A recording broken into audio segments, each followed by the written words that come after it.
usuru miwacho no maber. Wacho ni income tax idho duoko kwa 35 nyaka 20, VAT 16 nyaka 10, computer tax 5%, digital tax wacho ni eni dhi gole chuth. Kabisa. Ing'e maber ni gope mag Kenya kae ndiye chulo gi usuru atamalo 80. Yes. Ito gope gida chulo gi nango ko usuru gi miseduoko piny. Kata ncha kane treasury no wacho ni gidwa golo usuru ne joma chulo chamo pesa 30 kadok piny. Yes. Kwano ne ok donji nikech Gowi manyaka chulo. Ok donji nikech jomanie treasury gin accountants, ok gin economist kaka an. I understand gigi malogi.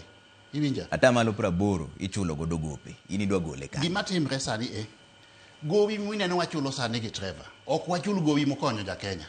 Wachulo Gowi mano hol mondo kete projects moko makonyo joma nie telo. To nosekaw gope go. To nosekaw gope. Omiyo gope go nitie. Gope go nitie. Majatelo mora mora nyaka chulgi. Kiwe wacho usuru. Gimonego watim onego walor kuo. To gi wastage e sirikal. Kuo manie sirikal ni malo kabisa. Corruption. Kwa dino corruption, wabro save pesa mang'eny kabisa. To kendo kwa dino wastage. Sani kiwuok kidhi kata mani otende ma Naivasha kakagi. Ibro yudo kotende gi parking lot mag otende gi opong' gi mtokni mag sirikal ni ji nie seminar. Iwinja?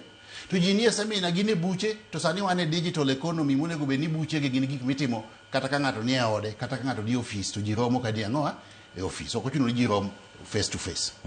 Kwa dino kwelo ma sirikal kendo wachako wadhu adino lodho pesa e yore manono maonge tiende e sirikal. Wabiro bet gi pesa moromo mwanyalo chulo godo gope masani to kwadhi mbele e sirikanda.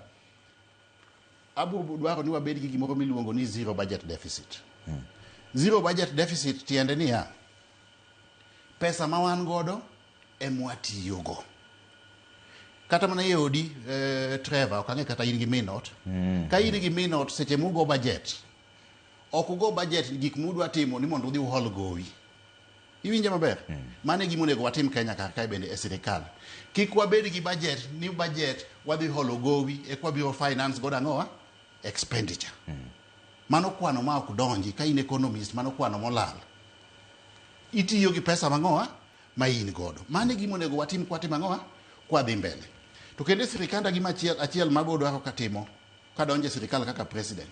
Adwa ni watim audit mag gope mwase holo gi te.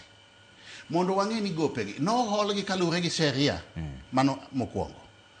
Kana ba ariyo no hol gi moket gi e projects makonyo jo Kenya kose ne oket gi e projects mang'oa mokonyo mana individuals. Joma nie telo.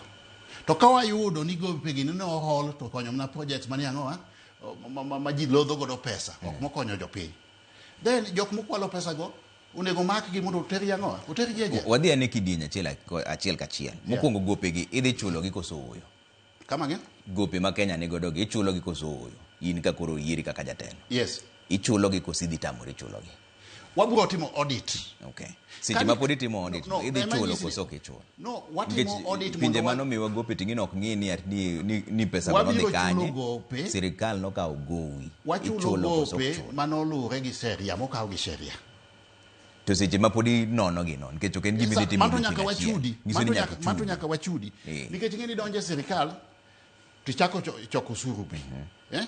Ok ne ka ng'ato no penja kawuono gokinyi to sirikal kidonje tiyudo ka ji omane ni kucha kaneno kwalo pesa te tidhi yudo pesa kune. Chieng' midonje sirikal no ichako sorano choko usuru. To in iwacho ni dhi ng'ado usuru.